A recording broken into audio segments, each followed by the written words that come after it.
Morning everyone, स्वागत है आपका मेरे YouTube channel YDCC study point में, जहां हम आपको केमिस्ट्री पढ़ाते हैं। तो उम्मीद है आप अपने लाइफ को एंजॉय कर रहे होंगे, स्वस्थ होंगे, मस्त होंगे।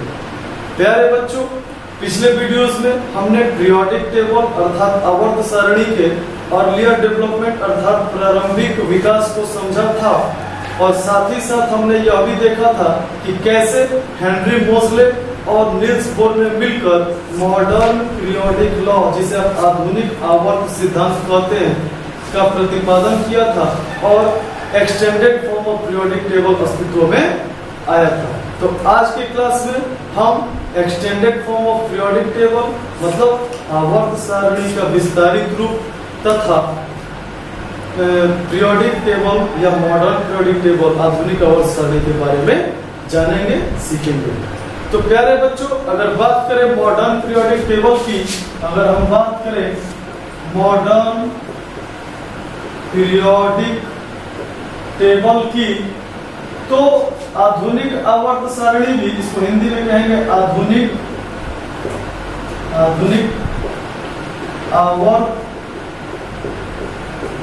सारणी। तो अगर हम बात करें आधुनिक आवर्त सारणी की, तो आधुनिक आवर्त सारणी में बच्चे 18 ग्रुप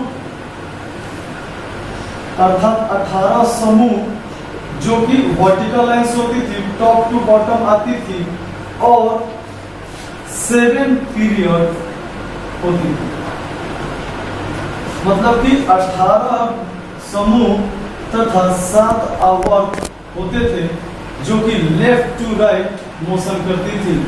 तो अगर हम बात करें मॉडर्न पीरियोडिक टेबल की आधुनिक आवर्त सारणी की, तो इसमें 18 समूह 18 ग्रुप तथा 7 पीरियड 7 पीरियड 7 आवर्त होते थे। अब अगर हम मॉडर्न पीरियोडिक टेबल को समझें, तो मॉडर्न पीरियोडिक टेबल को प्यारे बच्चे 4 ब्लॉक में बांटा गया। S block, P block, D block और एफ ब्लॉक। जिन बच्चों ने about principle of electronic configuration वाला पीछे का वीडियो देखा होगा, उनको ये कॉन्सेप्ट बिल्कुल क्लियर हो रहा होगा कि एस ब्लॉक में मैक्सिमम 2 इलेक्ट्रॉन एस ऑर्बिटल में, पी में 6 इलेक्ट्रॉन, डी में 10 इलेक्ट्रॉन एंड एफ में 14 इलेक्ट्रॉन्स एग्जिस्ट कर सकते हैं। तो बच्चे 4 तरह के ब्लॉक होते थे, S block, P block, D block and F block. और अगर बात करें एस ब्लॉक की, तो first group and second group, first and second group element जो होते थे, पहले ग्रुप और दूसरे ग्रुप के जो तत्व होते थे, उन्हें एस ब्लॉक तत्व कहा गया।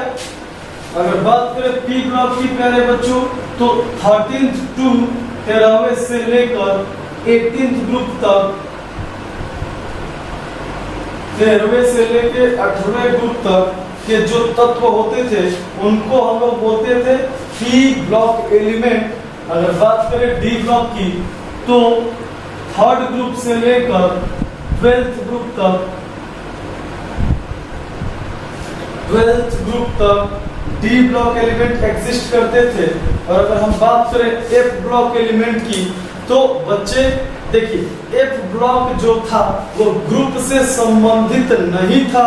इस बात को आप याद रखेंगे।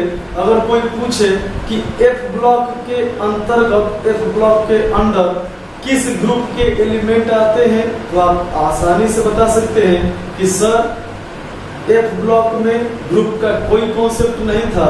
6th एंड 7th पीरियड, 6ठा और 7वें पीरियड में डी ब्लॉक में कुछ तत्व थे जो अलग प्रॉपर्टी, डिफरेंट प्रॉपर्टी इनहेरिट करते थे, धारण करते थे, जिसके कारण एक अलग ब्लॉक बना दिया गया।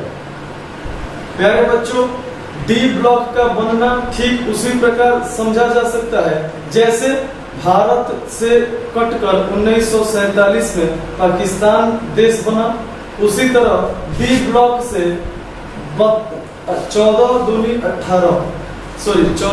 28 तत्व निकलकर 14 हो गया लैंथेनाइट सीरीज और 14 हो गए एक्टिनाइट सीरीज। दो सीरीज बनी जो पीरियड आवर्त से संबंधित थी। तो एफ ब्लॉक की अगर हम बात करें तो lanthanide series and actinide series, दो सीरीज से मिलकर एफ ब्लॉक बना। तो इससे पहले हम आगे बढ़े, पहले आप इसे नोट कर लीजिए, अच्छे से समझ लीजिए और फिर हम आगे बढ़ते हैं। तो उम्मीद है आपने पॉइंट को नोट कर लिया होगा। आइए पीरियोडिक टेबल को और विस्तार से समझने का प्रयास करते हैं। तो अगर बात करें पीरियोडिक टेबल की बच्चे, तो सबसे लेफ्ट में सबसे बाईं तरफ दो ग्रुप है, फर्स्ट एंड सेकेंड, जिसको आप बोलते हैं एस ब्लॉक। इसके जस्ट बाद थर्ड से लेकर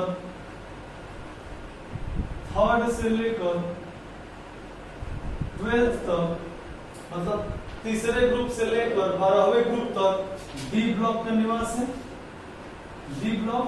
फिर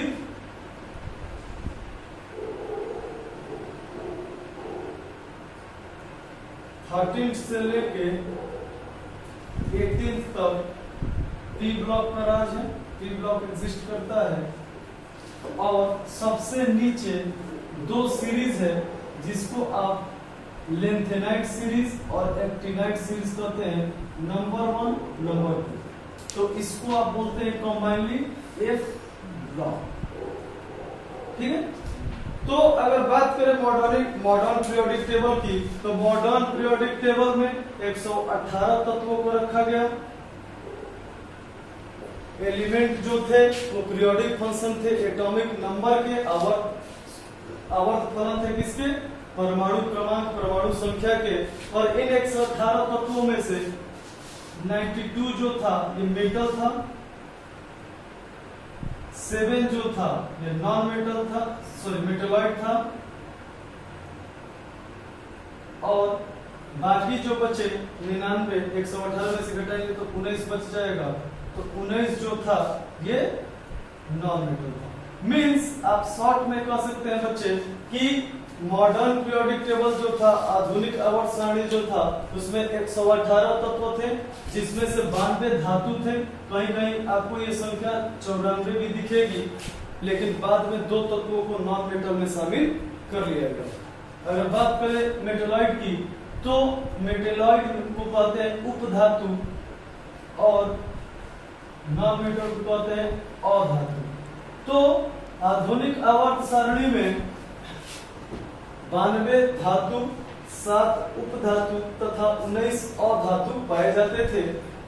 इसके अतिरिक्त अगर हम बात करें मॉडर्न पीरियोडिक टेबल की, आधुनिक आवर्त सारणी की, तो हर ग्रुप का, हर समूह का एक व्यक्तिगत नाम होता था, जिसको अगर आप याद रखें तो आपके लिए काम काफी आसान हो सकता है। अब देखिए, अगर हम बात करें फर्स्ट ग्रुप की बच्चे, फर्स्ट ग्रुप की बात करें तो फर्स्ट ग्रुप को कहा जाता था अल्कली मेटल्स, अल्कली मेटल्स अर्थात क्षारीय धातु।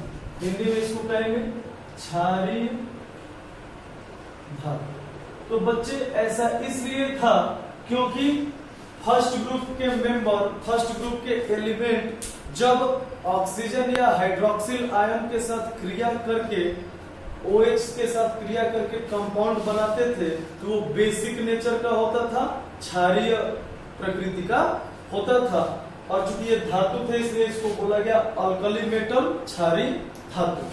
अगर बात करें सेकेंड पीरियड की, तो सेकेंड पीरियड के बच्चे अल्कली ही था, लेकिन ये वाटर सॉल्युबल अल्कली था, मींस पानी में ये घुलनशील क्षार था, इसलिए इसको अल्कलीन बोला गया। और चूंकि ये पृथ्वी के क्रस्ट से, अर्थ के क्रस्ट परपटी से, भू परपटी से निकाला जाता था, इस कारण से इसको बोला गया अल्कलीन और मेटल, अल्कलीन और मेटल्स। इसको हिंदी में बोलेंगे क्षारीय मृदा धातु। तो आप पहले इतना नोट कर लीजिए, फिर मैं बाकी ग्रुप के नाम को आपको बताऊंगा ताकि पीरियोडिक टेबल आपको और अच्छे से समझ। तो उम्मीद है आपने पॉइंट को नोट कर लिया होगा। फर्स्ट ग्रुप को बोलते हैं बच्चे अल्कली मेटल, क्षारीय धातु, और सेकेंड ग्रुप को बोलते हैं अल्कलीन अर्थ मेटल। अब अगर बात करें अल्कली मेटल की, तो अल्कली मेटल जो है वो बेसिक ऑक्साइड या हाइड्रोक्साइड बनाते हैं, जबकि अल्कलीन अर्थ मेटल जो है वो वाटर सोल्यूबल बेसिस होते हैं, जल में घुलनशील क्षार होते हैं और वो मृदा के अंदर भूपर्पट्टी में पाए जाते हैं। अब आ जाते हैं 13th ग्रुप की ओर। तो 13th ग्रुप को बच्चे बोलते हैं बोरॉन फैमिली। जैसे आप देखते होंगे कि शहरों में आप जानते हैं तो जिस जाति के इंसान का घर होता है सामान्यतः उसके नाम से हाउस का नाम रख दिया जाता है, जैसे Sinha house, Gupta house, Mishra house. तो इसी तरह कुछ ग्रुप के एलिमेंट जो थे उनको उसके फर्स्ट मेंबर के नाम पे उसके परिवार का नाम रख दिया गया। मतलब कि अगर बात करें 13th ग्रुप की 13वें समूह की, तो 13वें समूह में प्यारे बच्चों सबसे पहला जो एलिमेंट है, सबसे पहला मेंबर जो है वो बोरॉन है। इसी कारण से 13वें ग्रुप का नाम बोरॉन फैमिली रख दिया गया, बोरॉन परिवार रख दिया गया। इसी तरह अगर बात करें 14th ग्रुप की, तो 14th ग्रुप का नाम रखा गया कार्बन फैमिली, मतलब कार्बन का परिवार। 14वें ग्रुप का पहला मेंबर कार्बन था, जबकि अगर बात करें 15th ग्रुप की, 15वें ग्रुप की, तो बहुत बच्चे होंगे जिनके मन में आया होगा कि इसको नाइट्रोजन फैमिली रख दिया जाए, क्योंकि 15वें ग्रुप का पहला मेंबर नाइट्रोजन है। तो बच्चे नाइट्रोजन फैमिली रखा जा सकता था, लेकिन वैज्ञानिकों ने यह देखा कि जितने भी 15th ग्रुप के एलिमेंट हैं वो हाईली पॉइजनस इन नेचर हैं, बहुत ज्यादा जहरीले हैं प्रकृति में। यही कारण है कि 15वें ग्रुप के तत्व को निकोजेन कहा गया, निकोजेन कहा गया, निकोजेंस कहा गया। वैसे ही 16वें ग्रुप के तत्व को बोला गया, 16th ग्रुप एलिमेंट को चेल्कोजेन। और चेल्कोजेन का मतलब यह है बच्चे कि इन तत्वों से ब्रीथिंग रिलेटेड श्वास संबंधित रोग होता है। आप जानते हैं कि जो मजदूर कोयले के खान में, कोल माइंस में काम करते हैं, उनको सांस संबंधी बीमारी बहुत ज्यादा होती है, क्योंकि जो कार्बन जो कोयला वो निकालते हैं उसके डस्ट या उसके धुएं में सल्फर की मात्रा काफी ज्यादा होती है, जिसके चलते उन्हें श्वास संबंधित रोग हो जाता है। तो निकोजेंस के सामने आप ब्रैकेट में जरूर लिख लेंगे वेरी पॉइजनस, वेरी पॉइजनस, और चेल्कोजेन के सामने आप लिखेंगे ब्रीदिंग प्रॉब्लम्स, मीन्स सांस संबंधित रोग को ये उत्पन्न करते हैं। अगर बात करें 17वें समूह की, 17th ग्रुप की, तो इसको बोलते हैं हेलोजेंस। हेलोजेंस मीन्स ये सी बेड में पाए जाते हैं, समुद्र के तली में पाए जाते हैं, और ये काफी ग्लो करते हैं, काफी चमकते हैं, जिसके चलते इनको बोला गया हेलोजेंस। तो हेलोजेंस जो है वो सी बेड में पाए जाते हैं, ग्लो करते हैं, ठीक है। और अगर लास्ट बात करें हम 18th ग्रुप की, 18वें समूह की, तो इनका कई नाम है। अगर बात करें 18th ग्रुप की, तो इन्हें हम जीरो ग्रुप भी कहते हैं, इन्हें हम नोबल गैस भी कहते हैं, और इन्हें हम कंप्लीटली फील्ड ऑर्बिटल एलिमेंट भी कहते हैं। तो 13वें समूह को आप कहते हैं बोरान फैमिली, बोरान समूह, बोरान परिवार। 14वें को कहते हैं कार्बन फैमिली, कार्बन समुदाय। 15th ग्रुप के मेंबर को, 15वें समूह के तत्वों को आप कहते हैं निकोजेंस, जो कि बहुत पॉइजनस होते हैं। आप जितने भी पॉइजन देखेंगे, चाहे वो साइनाइड हो, चाहे वो अमोनिया हो, चाहे वो फॉस्फेट हो, उस सब में 15th ग्रुप का मेंबर कहीं ना कहीं जरूर पाया जाएगा। अगर बात करें 16th ग्रुप की, 16वें ग्रुप की, तो चैल्कोजेंस बोलते हैं, ब्रीथिंग रिलेटेड प्रॉब्लम्स क्रिएट करते हैं, सांस संबंधित रोग उत्पन्न करते हैं। 17वें ग्रुप की बात करें तो इन्हें हैलोजेंस कहते हैं, इन्हें सी बेड में पाया जाता है, ये सी बेड से इन्हें निकाला जाता है और ये काफी ग्लो करते हैं, चमकते हैं, जिसमें आयोडीन आ गया, फ्लोरीन, क्लोरीन, ब्रोमीन, आयोडीन, एस्टेटिन, ये सब हो गए 17th ग्रुप। अगर बात करें 18th ग्रुप की, तो ये लोग जीरो गैस बोलते हैं, जीरो मेटल बोलते हैं, नोबल गैस कहते हैं या कंप्लीटली फील्ड ऑर्बिटल एलिमेंट्स बोलते हैं। तो आप सभी बच्चों से मेरा रिक्वेस्ट है कि ग्रुप वाइज मेंबर का या ग्रुप का नाम जरूर याद रखें, ये आपको आने वाले दिनों में काफी हेल्प करने वाला है। तो इससे पहले हम आगे बढ़े, पहले आप इसको नोट कर लें, फिर हम एस, पी, डी और एफ ब्लॉक के एलिमेंटों के बारे में एक एक करके पढ़ेंगे ग्रुप वाइज। तो उम्मीद है बच्चे आपने पॉइंट को नोट कर लिया होगा। तो आइए अब समझते हैं कि पीरियोडिक टेबल में, आवर्त सारणी में, आधुनिक आवर्त सारणी में मेटल कहाँ पे है, नॉन मेटल कहाँ पे है और मेटलॉइड कहाँ पे है।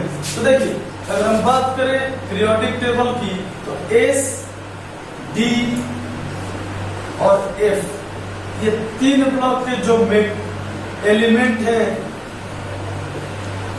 एलिमेंट्स हैं एस, डी और एफ, एस, डी और एफ, एस, डी, एफ, इनके तत्व जो है ये मेटल होते हैं। अब इसमें भी जो एस ब्लॉक है इसको कहते हैं लाइट मेटल और जो डी और एफ है इसको कहते हैं heavy metal. Means S block element को कहते हैं लाइट मेटल और D and F block element को कहते हैं हैवी मेटल, भारी तत्व। और अगर बात करें पी ब्लॉक की, तो पी ब्लॉक के एलिमेंट जो है इसमें मेटेलॉइड्स जिनकी संख्या 7 है और नॉन मेटल्स, तो एस, डी और एफ ब्लॉक के जो तत्व होते हैं वो मेटल होते हैं सारे के सारे, और मेटल जो है वो एस ब्लॉक वाला बटा हुआ है लाइट मेटल के तौर पे, हल्के धातु के तौर पे, और डी और एफ ब्लॉक के जो एलिमेंट हैं एस ब्लॉक, फिर डी एंड एफ ब्लॉक, और यहाँ पे पी ब्लॉक है। तो इस तरह से कैटेगराइजेशन है। अगर हम इसको फिगर के माध्यम से समझना चाहें तो ध्यान से देखें, ये हो गया एस ब्लॉक, ये हो गया डी ब्लॉक और ये हो गया एफ ब्लॉक। ये तीनों कॉम्बाइनली इंडिकेट करते हैं मेटल्स को, एस, डी और एफ। एस, डी और एफ इंडिकेट करते हैं मेटल्स को, और पी ब्लॉक जो है, जो सबसे राइट में है, पी ब्लॉक, ये डी और एफ ब्लॉक के जो तत्व है वो मेटल्स होते हैं, और पी ब्लॉक के जो तत्व है इसमें मेटल भी है और मेटेलॉइड्स भी हैं। अब इस बात को बारीकी से समझिए क्योंकि बच्चे अक्सर इसमें कंफ्यूज रहते हैं। अब देखिए, पी ब्लॉक और डी ब्लॉक के बीच में एक जिगजैग लाइन है, एक टेढ़ी मेढ़ी रेखा है, ब्लैक से हमने इंडिकेट किया है। तो इसके राइट जो है ये सब के सब मेटल्स हैं और इसके लेफ्ट जो है ये सब के सब नॉन मेटल्स हैं, ये मेटल्स हो गए। मीन्स ये जिगजैग लाइन जो है ये मेटेलॉइड को दर्शाती है, अर्थात ये काम करती है बॉर्डर के रूप में, सीमा के रूप में। जैसे भारत और पाकिस्तान के बीच में रेड क्लिफ लाइन है, भारत और चीन के बीच में मैकमोहन रेखा है जो भारत और पाकिस्तान को अलग करती है। ठीक उसी प्रकार बच्चे आधुनिक आवर्त सारणी में भी मेटेलॉइड जो है वो बॉर्डर का काम करते हैं, और इन मेटेलॉइड के लेफ्ट तरफ मेटल है और राइट तरफ नॉन मेटल्स हैं। उम्मीद है आपको पॉइंट समझ में आया होगा। आप इसे भी हूबहू अपने कॉपी में नोट कर लीजिए। तो उम्मीद है आपको पॉइंट समझ में आया होगा। इसी के साथ आज का क्लास हम यही समाप्त करेंगे। आपके लिए होमवर्क है कि एक बार अपने सामने पीरियोडिक टेबल रखिएगा और जिन जिन बातों को हमने बताया है उन बातों को ध्यान पूर्वक देखिएगा और वीडियो पूरा देखने के बाद कमेंट बॉक्स में यस जरूर टाइप करें कि आपने वीडियो देख लिया है। और अगर आपको कोई कमी दिखती है तो कमेंट बॉक्स में आप अपना वैल्यूएबल बहुमूल्य सुझाव दे सकते हैं। इसी के साथ मैं एक साथ आपको अलविदा कहता हूं। तब तक आप अपने लाइफ को एंजॉय करिए, स्वस्थ रहिए। जय हिंद।